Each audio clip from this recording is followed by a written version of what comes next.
ప్రాజెక్టులు నిర్మిస్తే దాదాపు మనకు ఎంత నష్టము? 45 టీఎంసీలు.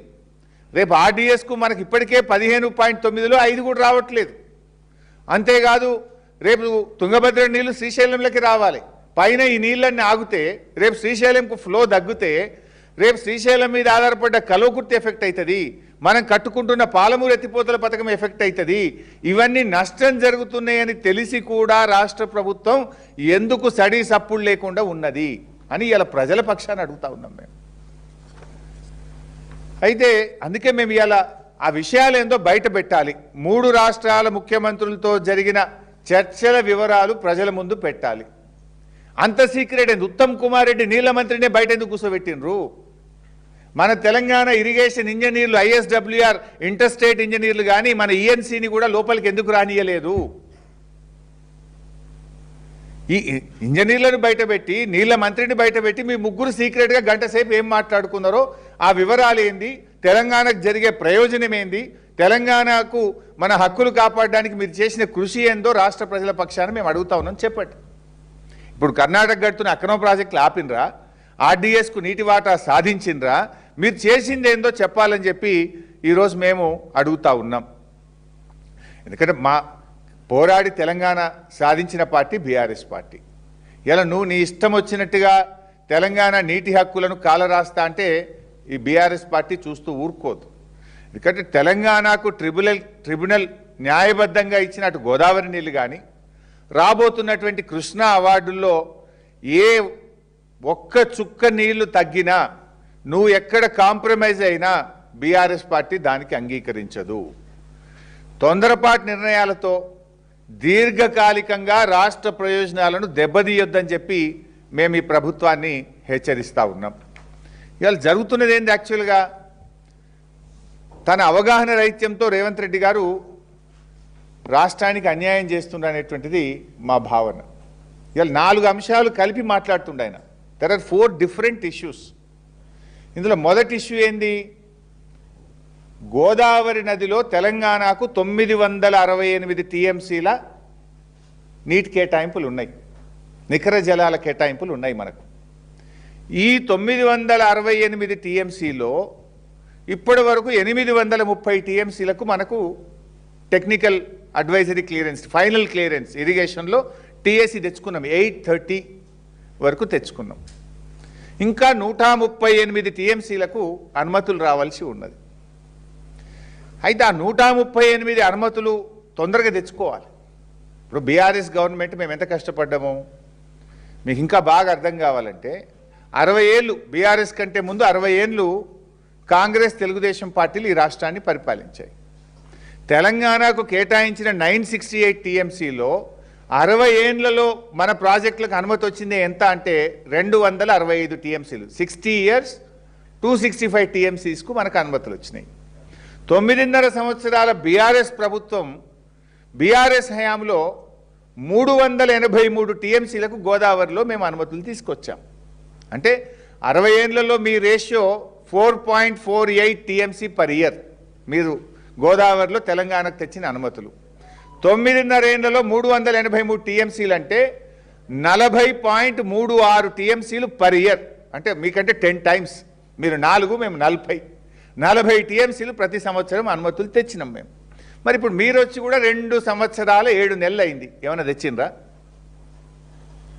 ఇప్పుడు మేమున్నప్పుడు కూడా ఇంటర్లింకింగ్ ఆఫ్ రివర్స్ అనే సబ్జెక్ట్ నడుస్తూ వచ్చింది. బట్ మేమేం చెప్పినాం ఆ రోజు? ముందు మా 968 టీఎంసీల నికర జలాలకు మా ప్రాజెక్టులన్నీ క్లియర్ చేసినాక, మా ప్రాజెక్టులన్నీ క్లియర్ చేసినాకనే ఇంటర్లింకింగ్ ఆఫ్ రివర్స్ చేపట్టాలి అని స్పష్టంగా బీఆర్ఎస్ చెప్పింది. ఇవాళ మీరు ఆ 968 అనుమతులు తేకుండానే తొందరపడి ఇంటర్లింకింగ్ మీద మీరు ఎందుకు ముందుకు పోతున్నారు?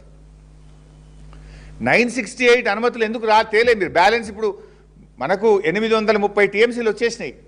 మిగతా 138 టీఎంసీలు ఇక్కడ డిపిఆర్లు ఇచ్చినాం మేము ఆల్రెడీ. సమ్మక్క సాగర్ 47 టీఎంసీలు, వార్ధా 20 టీఎంసీ, ఎల్లంపల్లి 30 టీఎంసీ. ఈ డిపిఆర్లన్నీ ఢిల్లీలో ఉన్నాయి, మా ప్రభుత్వమే సబ్మిట్ చేసింది. మీరు వచ్చినాక వాపసు వస్తున్నాయి, అవి క్లియరెన్స్లు వస్తలేవు, వాపసు వస్తున్నాయి. సమ్మక్క సాగర్ వాపసు వచ్చింది, వార్ధా వాపసు వచ్చింది. మీరు పట్టించుకోవడం లేదు. మన 968కి పూర్తి హక్కులు తెచ్చినాక ఛత్తీస్గఢ్లో మిగిలి ఉన్న 147 టీఎంసీలతో ఇంటర్లింకింగ్ ఆఫ్ రివర్స్ చేస్తాము అన్నారు. చెయ్యండి, దానికి అభ్యంతరం లేదు. ఆనాడు బీఆర్ఎస్ ఏం చెప్పింది? ముందు మా 968 టీఎంసీలు గోదావరిలో మాకు టీఏసీ క్లియరెన్స్లు అన్ని అనుమతులు ఇచ్చినాక ఇంటర్లింకింగ్ ఆఫ్ రివర్స్ చేపట్టాలి. నంబర్ 1. నంబర్ 2, ఆ ఇంటర్లింకింగు తెలంగాణ గుండనే వెళ్ళాలి. సమ్మక్క సాగర్ టు నాగార్జున సాగర్ వెళ్ళాలి. నంబర్ 2. నంబర్ 3, ఆ ఇంటర్లింకింగ్ 147 టీఎంసీల్లో సగం నీళ్లు మాకు ఇవ్వాలి, అంటే 74 మాకు ఇవ్వాలి. ఇవన్నీ రికార్డులలో ఉన్నాయి. మినిట్స్ ఆఫ్ ద మీటింగ్లో స్పష్టంగా తెలంగాణ ప్రభుత్వం తరఫున నీళ్ల మంత్రిగా నేను, ఆనాటి మన అధికారులు స్పష్టంగా 100 సార్లు చెప్పినాం, 100 మీటింగుల్లో చెప్పినాం, మినిట్స్లో రికార్డ్ అయి ఉన్నది. అయితే ఈరోజు రేవంత్ రెడ్డి చేస్తున్నది ఏంది? ఈ 968 గురించి ఆలోచన చేయక మనకు ట్రిబ్యునల్ ద్వారా వచ్చిన 968 టీఎంసీల నీళ్లకు పూర్తి హక్కులు సాధించకుండానే ఆగమాగం గోదావరి బనకచెర్లకు ఇంటర్లింకింగ్ ఆఫ్ రివర్స్కు ఈయన ముందుకు పోతా ఉన్నాడు. ఇలా 3 నష్టాలు జరుగుతున్నాయి. ఒకటి, మన 968లో బ్యాలెన్స్ 138 ఇంకా అనుమతి రాలేదు. నంబర్ 1. నంబర్ 2, అది తెలంగాణ భూభాగం నుంచే పోవాలి. సమ్మక్క సాగర్ టు నాగార్జున సాగర్ పోతే మన హక్కులు ఫస్ట్ రైట్ మనకు ఉంటుంది. ఇప్పుడు తెలుగు గంగ ఉన్నది, తెలుగు గంగ పోతే చెన్నైకి పోయే వరకు ఏమవుతుంది? 15 ఎన్నడు పోలే, 3-4 పోవు. వెనక తొవ్వంట రాయలసీమ ఉంటుంది, వెనక ఆంధ్రప్రదేశ్ ఉంటుంది, ముందు వీళ్ళే గుంజుకుంటారు. ఇప్పుడు కూడా మన సమ్మక్క సాగర్ నుంచి ఇంటర్లింకింగ్ నాగార్జున సాగర్, నాగార్జున సాగర్ నుంచి గ్రాండ్ యానకట్టుకు మీరు తీసుకుపోతే మనకేమైతుంది? First right goes to Telangana. కానీ దాన్ని వదిలిపెట్టి పోలవరం నల్లమల్ల సాగర్, పోలవరం సోమశిల గ్రాండ్ యానకట్టు పెడుతుంది. ఇప్పుడు అంటే తెలంగాణకు నష్టం కాదా? నీకు కనీసం సోయి ఉందా? నువ్వు ఏం ఒప్పుకుంటున్నావు? అసలు ఏం మాట్లాడుతున్నావు నువ్వు? అంటే నువ్వు అవగాహన రైత్యంతో ఆగం చేస్తున్నావు రాష్ట్రాన్ని.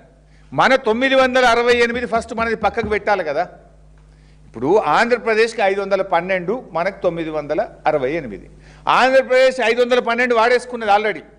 ఇప్పుడు కొత్తగా పెట్టే ఇంటర్లింకింగ్ పేరిట వాళ్ళు 512 వాళ్ళు ఎన్ష్యూర్ చేసుకొని పైన మరో 200 టీఎంసీలు గోదావరి నల్లమల సాగరు, గోదావరి కావేరి పేరిట వాళ్ళు తీసుకుపోతున్నారు. మరి తెలంగాణ ముఖ్యమంత్రి నీకేం సోయి ఉండాలి? నా 968 నేను ఎన్ష్యూర్ చేసుకొని ఇవి పక్కకు పెట్టుకొని ఈ ఇంటర్లింకింగ్లో నాకు సగం ఇవన్నీ నువ్వు మాట్లాడాలి. కానీ మన 968 ముచ్చట తేల్చడు, మిగిలిన 138 టీఎంసీలకు అనుమతులు సాధించడు, డిపిఆర్లు వాపసు వస్తాయి. పోలవరం బనకచెర్ల తెలంగాణ గుండా కాకుండా ఆంధ్రాకేలే కిందికేళ్ళ కింద నీళ్లు పోవడానికి నువ్వు అంతర్గత ఒప్పందం చేసుకున్నావని పత్రికల్లో వార్తలు వస్తున్నాయి, లీకులు వస్తూ ఉన్నాయి. మరి నీ సీక్రెట్ మీటింగ్ ఏంది? పత్రికల్లో వార్తలు వచ్చేది నిజమా?